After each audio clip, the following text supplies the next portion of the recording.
Jormungandr. What a name. In Norse mythology, it's believed this name means huge monster.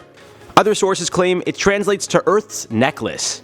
Both would be valid when describing this humongous serpent, which is said to be so long it could literally wrap around the Earth and still not be fully extended. Yes, this thing is quite large. Some claim it is a snake, while others say it is a dragon. However, it seems the most common myth paints this guy as a snake, so we'll roll with that. And it's possibly the biggest beast in Norse mythology, so this is going to be a fun one.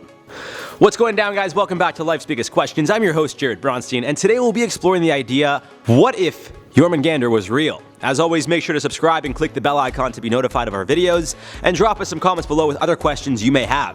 I'll be replying to some comments to wrap this video up, but for now we need to get talking about Norse mythology, more specifically, this terrifying beast known as Jörmungandr.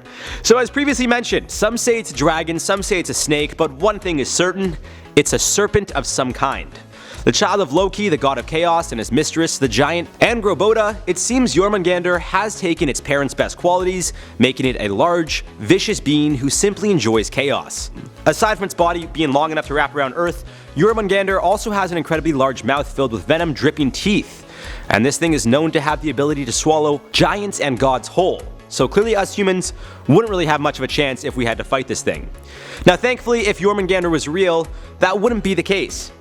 You see, Jörmungandr was known to have quite the rivalry with a god by the name of Thor. You might know of him, there's been a few movies made with him being the protagonist of the film.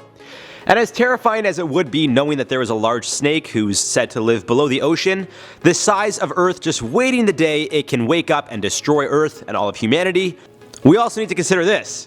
If Jörmungandr is real, that means the other Norse gods are real. And I'm not going to make this entire video explaining what life would be like if Norse gods were real, because we actually did a video on that not too long ago. So go check that out for a more in-depth understanding of Norse gods. But in a short summary, what I'm saying here is, if one exists, then so does the other. Meaning, if Jörmungandr was sleeping in the bottom of the ocean, and somehow some way was bothered, inevitably waking it up from this slumber, Earth wouldn't necessarily be doomed. Of course, the second this thing comes up from the water, tsunamis would most likely destroy a few continents. Not countries, entire continents. We need to consider that this thing rising from the ocean would make waves the size of I don't even know what. I mean, it's bigger than Earth, so use your imagination. But before this thing was even able to get to the surface to even try to attack Earth, Thor would most likely step in and battle on behalf of the human race. Jormungandr and Thor have quite a history with each other, which actually ended with the two of them dying. During the Battle of Ragnarok, as per Norse mythology, Thor successfully defeated Jormungandr, only to ultimately die from being poisoned by the serpent's venom. So in a sense, if Jörmungandr was real, well, we wouldn't even know because Thor would have already killed it. Essentially what I'm saying is that according to Norse mythology, all of this already did happen. Which means, in fact, not only were Thor and Jörmungandr real, but so were all the other gods, including Loki. And if this is the case, well then what would this mean for other religions and people who pray to other gods?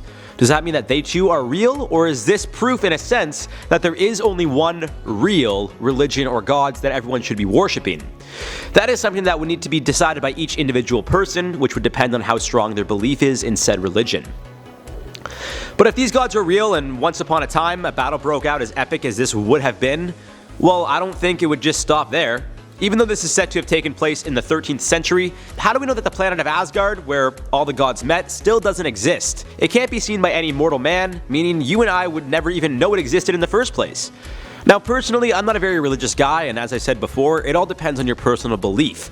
But the same way people worship a god they can't physically see, why is it so far-fetched to believe there is a planet in the sky we can't see but exists? Which also begs the question, how do we know when, if at all, these gods will go to battle again? But going with this angle, under the impression that we can't see Asgard in the sky, but it exists, how would we be able to see any of the other gods, or in this case, Thor or Jörmungandr? Essentially what I'm saying is, if any of Norse mythology was real, we wouldn't be able to see it in the first place. So if Jörmungandr was in fact real, we wouldn't even know. Not to say this battle would go down in an alternate reality, it's very possible it does happen in our universe and possibly on Earth, but we wouldn't actually see the fight. What we could see, however, is natural disasters.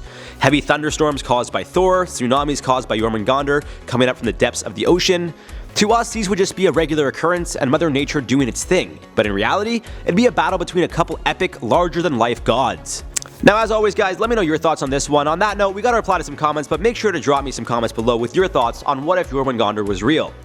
So in the video, what if SCP-3008 was real? Gulliver said everyone's gangsta in the Infinite Kia until the staff say the store is now closed. I mean, yeah, if you're stuck in there forever, IKEA's pretty great, but, their cafe for the rest of your life, maybe you can. Dave Marchito said, what if Keegan is actually Jack put through SCP-914 on one-on-one? Don't move. I don't know where you are, just don't move and don't say another word.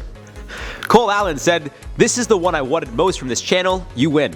Well, Cole, here at LBQ, we tend to try to appease the fans, which is why I always encourage you guys to drop some comments down below with questions you guys would like answered. Because we always go through your comments, and if we see enough of the same comment, we just say, hey, let's give them what they want. So if you guys all agree on one specific topic that you want covered, spam the comment section down below, and odds are we're going to do it.